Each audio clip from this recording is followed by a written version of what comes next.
Precautions while using value added method to estimate national income. जब हम value added method का use करते हैं टू एस्टिमेट नेशनल इनकम, तो जो प्रिकॉशंस हमें ध्यान में रखनी है, first value of final goods are included. सिर्फ फाइनल गुड्स की वैल्यू को हम इंक्लूड करते हैं to estimate national income. Final goods and services की वैल्यू को। Second precaution, value of intermediate goods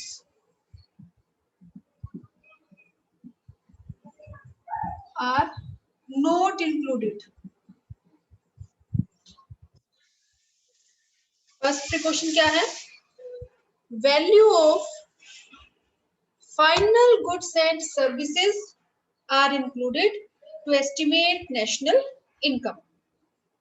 second जो प्रिकॉशन है वो है value of intermediate goods are not included while estimating national income. क्योंकि जो भी हमारी इंटरमीडिएट गुड्स हैं, इनकी जो वैल्यू है वो ऑलरेडी इंक्लूडेड है फाइनल गुड्स में।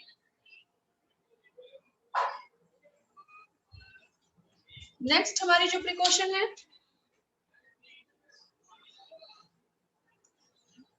Value of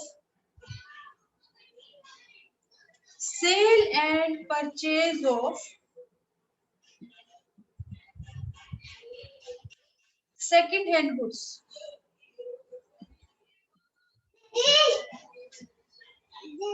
are not included. जो भी सेकंड हैंड गुड्स है, उनकी वैल्यू को हम नेशनल इनकम में इंक्लूड नहीं करते, क्योंकि ये जो गुड्स एंड सर्विसेज हैं, इनकी वैल्यू पहले ही हम ऐड कर चुके हैं in the year in which they are produced.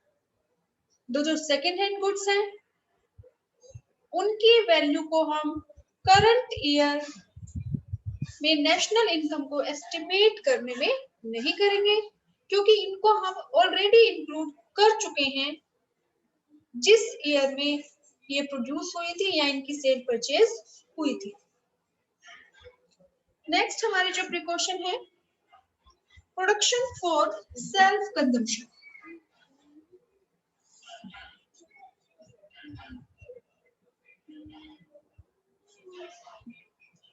अगर हम अपने यूज के लिए किसी चीज का प्रोडक्शन कर रहे हैं, तो उसको भी हम इंक्लूड करेंगे to estimate national income. For example, कि अगर कोई फार्मर है जो अपने फार्म पे खेती कर रहा है, फॉर एग्जाम्पल कि एक फार्मर ने गेहूं का प्रोडक्शन किया और उस गेहूं का यूज वो अपने लिए करे, तो उसको भी हम नेशनल इनकम में इंक्लूड करते हैं, क्योंकि इससे भी हमारी कंट्री में वैल्यू एडिशन हो रहा है। तो first precaution, value of final goods and services are included in the estimation of national income.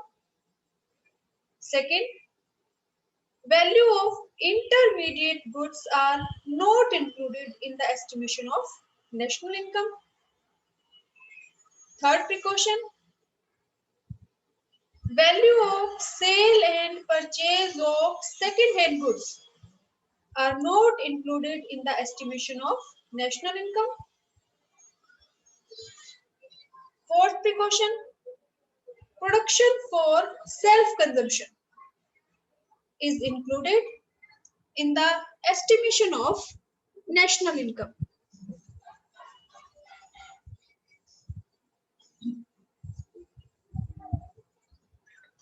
Next precaution,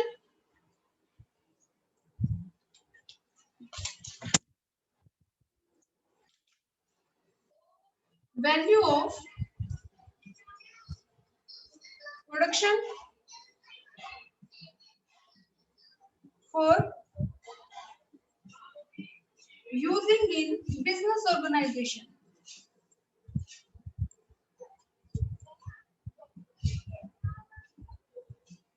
is included in national income. यानी कि जो प्रोडक्शन हम सेल्फ कंजम्पशन के लिए करते हैं, जैसे एक फार्मर वीट का प्रोडक्शन करे और उसका फिर अपनी ही फैमिली के लिए यूज कर ले, उसको मार्केट में सेल ना करे, उसकी वैल्यू को भी हम नेशनल इनकम में इंक्लूड करते हैं। और अगर हम किसी भी चीज का प्रोडक्शन करें और उसको हम अपने ही बिजनेस ऑर्गेनाइजेशन में यूज कर लें, तो उसकी वैल्यू को भी हम नेशनल इनकम में इंक्लूड करते हैं, क्योंकि इसके थ्रू भी वैल्यू एडिशन होता है।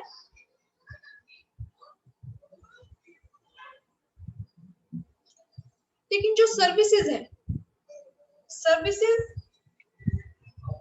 Value of services for self consumption is not included in the estimation of national income. अगर हम सेल्फ कंजम्पशन के लिए प्रोडक्शन करें तो उसकी वैल्यू को हम कंसीडर करते हैं, लेकिन सेल्फ कंजम्पशन के लिए जो सर्विसेज है उसकी वैल्यू को हम नेशनल इनकम में कंसीडर नहीं करते। फॉर एग्जांपल, अगर एक टीचर अपने ही बच्चे को अगर वो पढ़ा रहा है तो उसकी वैल्यू को हम नेशनल इनकम में इंक्लूड नहीं करते। अगर एक डॉक्टर अपने ही बच्चे का ट्रीटमेंट कर रहा है, उसको डायग्नोज कर रहा है, तो उसको हम नेशनल इनकम में इंक्लूड नहीं करते। या जैसे जो हाउसवाइफ्स हैं, वो घर में जो भी काम करती हैं उसकी कोई भी मार्केट वैल्यू को हम एस्टिमेट नहीं कर सकते, इसलिए हाउसवाइफ की जो सर्विसेज है उसको भी हम नेशनल इनकम में इंक्लूड नहीं करते। नेक्स्ट जो प्रिकॉशन है,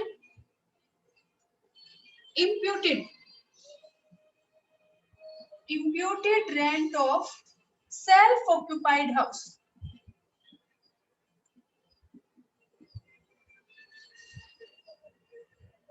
is included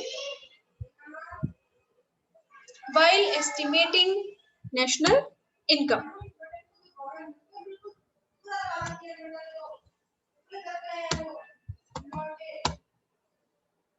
Imputed rent. Imputed rent means estimated value of rent. ये 1 मार्क में आपसे अलग से भी पूछ सकते हैं। Define imputed rent. Imputed rent means estimated rent. कि अगर आप जो आपका सेल्फ ऑक्यूपाइड हाउस है, यानी कि जिस घर में आप रह रहे हैं,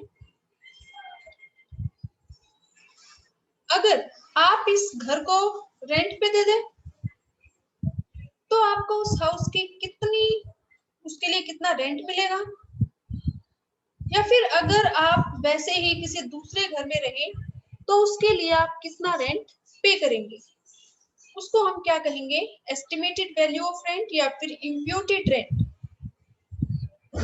तो imputed rent of self occupied house को हम इंक्लूड करते हैं टू एस्टिमेट नेशनल इनकम।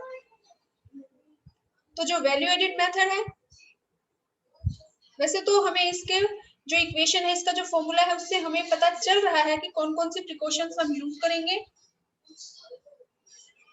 तो फर्स्ट प्रिकॉशन है, value of final goods and services are included in the estimation of national income. Second precaution, value of intermediate goods are not included while estimating national income because their value is already included in final goods. Third precaution, value of sale and purchase of second-hand goods are not included in the estimation of national income. लेकिन second hand goods जो हैं उन पे जो भी आप brokerage या जो भी कमीशन पे करते हैं उसको हम नेशनल इनकम में इंक्लूड करते हैं. Production for self consumption and production for use in business organisation. For example आप गाड़ियां बना रहे हैं और उसमें से कुछ एक या दो गाड़ी का यूज आप अपनी ही बिजनेस ऑर्गेनाइजेशन में कर रहे हैं अपने एम्प्लॉइज को पिक एंड ड्रॉप करने के लिए, तो उसकी वैल्यू को भी हम फाइनल गुड मान के और नेशनल इनकम में इंक्लूड करते हैं. तो production for self consumption is included in the estimation of national income and production for use in business organization is also included in estimation of national income. लेकिन value of services which are used for self consumption is not included in the estimation of national income. For example, doctor अगर अपने ही बच्चे का treatment करे, एक teacher अगर अपने ही बच्चे को घर पे पढ़ाए, या जो हाउस वाइफ्स हैं जो घर का काम करती हैं उनकी वैल्यू को हम नेशनल इनकम में इंक्लूड नहीं करते. ऐसे जो इम्प्यूटेड रेंट है ऑफ सेल्फ ऑक्यूपाइड हाउस, यानी कि जिस घर में आप रहते हैं उसका आप रेंट पे नहीं कर रहे लेकिन फिर भी उसकी जो एस्टिमेटेड वैल्यू है उसको हम नेशनल इनकम में इंक्लूड करते हैं. नेक्स्ट हमारा टॉपिक है मार कर सुट्टा तुम्हें का देख भाई बादल सा उठा घेर के न्यारी का ढेर.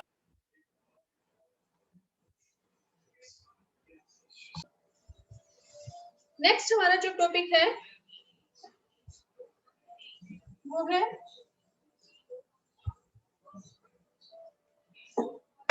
Problem of double counting.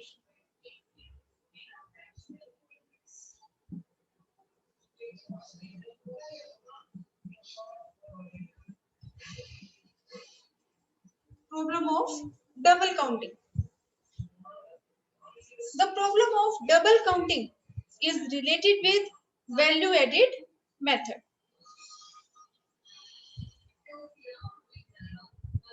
Problem of double counting. Double counting means when we count value of goods and services more than once. जब हम किसी भी गुड और सर्विस की वैल्यू को एक बार से ज्यादा बार काउंट कर लेते हैं तो हमारी डबल काउंटिंग की प्रॉब्लम अराइज होती है. और ये क्यों अराइज होती है? Why does it arise?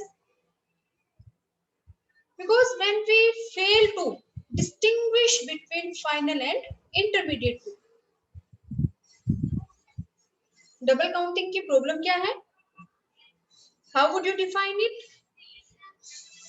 When we count value of goods and services more than once, it is the problem of double counting. क्योंकि गुड्स और सर्विसेज की वैल्यू नेशनल इनकम में एक बार से ज्यादा बार काउंट हो जाती है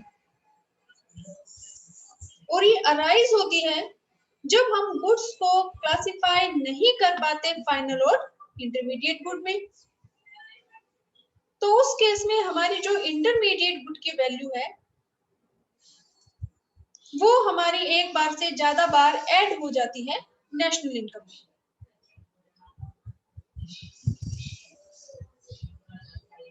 अब जो प्रॉब्लम ऑफ डबल काउंटिंग है, फॉर एग्जांपल कि एक farmer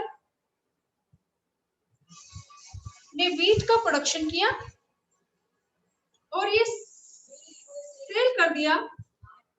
Farmer produce wheat and sell it to flour mill in rupees 400. अब फार्मर बेकर ने जो सेल किया है इसके लिए फाइनल गुड है, लेकिन जो फ्लोर मिल है उसके लिए जो व्हीट है ये क्या है, इंटरमीडिएट गुड, क्योंकि जो फ्लोर मिल है वो कन्वर्ट करेगी व्हीट को फ्लोर में,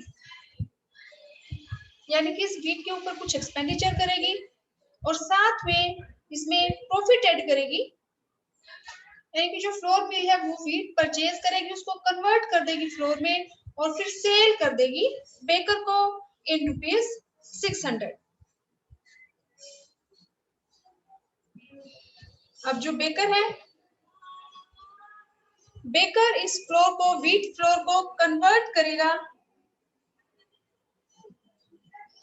इनटू बिस्किट, यानी कि जो बेकर है वो व्हीट को बिस्किट या ब्रेड में कन्वर्ट करेगा, उसके ऊपर कुछ खर्चा करेगा प्लस में अपना प्रॉफिट ऐड करेगा। तो बेकर ने जो फ्लोर है वो खरीदा 600 में और इसके ऊपर उसने जो भी वैल्यू एडिशन किया, यानी कि जो एक्सपेंडिचर किया, जो प्रॉफिट ऐड किया, उसके बाद वो उसको सेल कर देगा रिटेलर को इन ₹800। अब जो रिटेलर है यानी कि जो शॉपकीपर है उसने बिस्किट परचेज किया 800 में, तो अब रिटेलर ने बिस्किट को, बने बनाए बिस्किट को परचेज किया है और ये अब डायरेक्ट कंज्यूमर को सेल करेगा, तो बेकर इसमें ऐड करेगा अपना प्रॉफिट, यानी कि जो रिटेलर है ये अपना प्रॉफिट ऐड करेगा, यानी कि वैल्यू एडिशन करेगा और इसको सेल कर देगा कंज्यूमर को 900।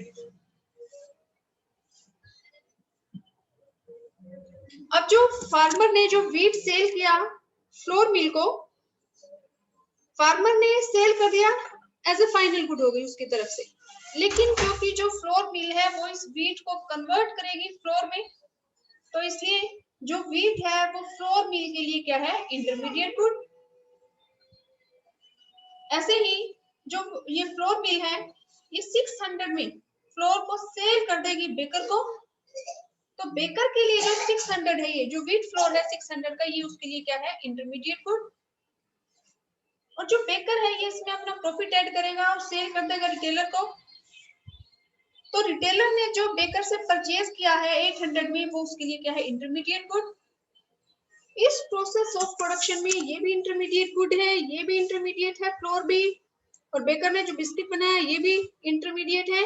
रिटेलर जब कंज्यूमर को सेल कर देगा, यानी कि ये बिस्किट जब कंज्यूमर के पास पहुंच जाएगा, तो उस केस में ये हमारा होगा फाइनल।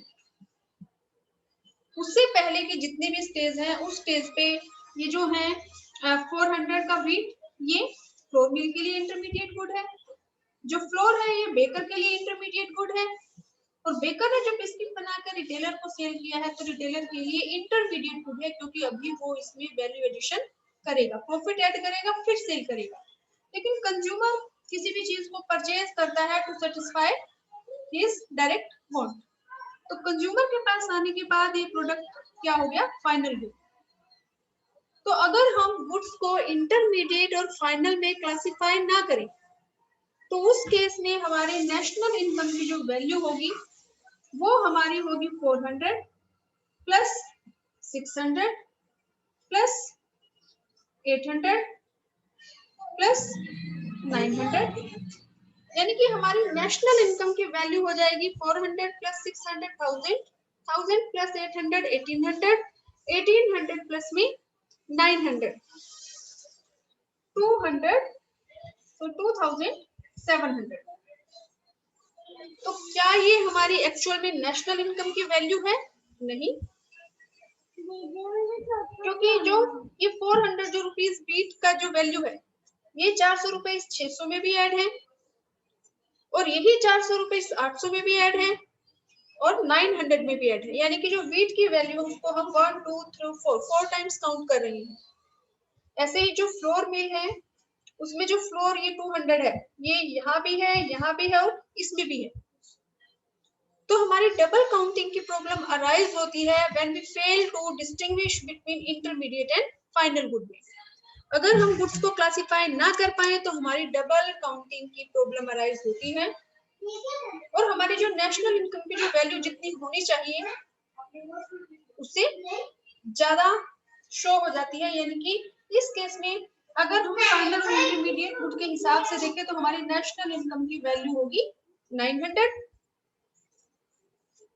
लेकिन अगर हम इनको गुड्स को क्लासिफाई ना कर पाए फाइनल और इंटरमीडिएट में तो हमारी नेशनल इनकम की वैल्यू दिखाई देगी 2700, जो कि 900 से कई गुना ज्यादा है, 3 गुना ज्यादा है। तो डबल काउंटिंग की जो प्रॉब्लम है इसको अवॉइड करने के लिए हमारे पास 2 मेथड है। First, final output method, final output method, और सेकंड हमारा है वैल्यू एडिट मेथड। हमारा क्वेश्चन है how to avoid the problem of double counting. So we can avoid the problem of double counting by using final output method or value edit method. Final output method. According to this method, we include value of final goods only in the estimation of national income. Final output में हम सिर्फ goods को classify करेंगे intermediate और final में, और हम सिर्फ फाइनल गुड्स की जो वैल्यू है उसको इंक्लूड करेंगे टू एस्टिमेट नेशनल इनकम। जो भी हमने एग्जांपल देखा था उसके अकॉर्डिंग हमारी नेशनल इनकम की वैल्यू होगी 900 रुपीज। यानी कि जब रिटेलर ने सेल किया कंज्यूमर को तो वो गुड हमारी क्या है, फाइनल गुड। उससे पहले की जितनी भी स्टेजेस थी वो सारी इंटरमीडिएट गुड्स थी। तो जो फाइनल गुड्स है वो कौन से गुड्स है, which have cross the boundary line of process of production और there is no need to value addition, and goods which are used by consumer, तो उसको हम क्या कहेंगे, फाइनल गुड्स। दूसरा हमारा जो मेथड है वो क्या है, value added method. Value added method means इसमें हम प्रोडक्शन की हर एक स्टेज पे जितना भी वैल्यू एडिशन हुआ है उसकी वैल्यू को ऐड करेंगे। यानी कि सबसे पहले farmer, value added by farmer.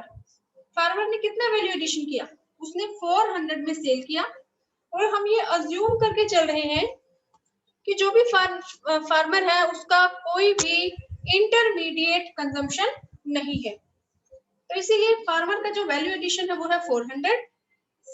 जो फ्लोर मिल है, फ्लोर मिल का जो वैल्यू एडिशन है वो है, फ्लोर मिल ने सेल किया 600 में, और सेल्स में से हम माइनस कर देंगे इंटरमीडिएट परचेज। यानी कि फ्लोर मिल ने जो परचेज किया था 400 में, तो फ्लोर मिल का वैल्यू एडिशन है 200।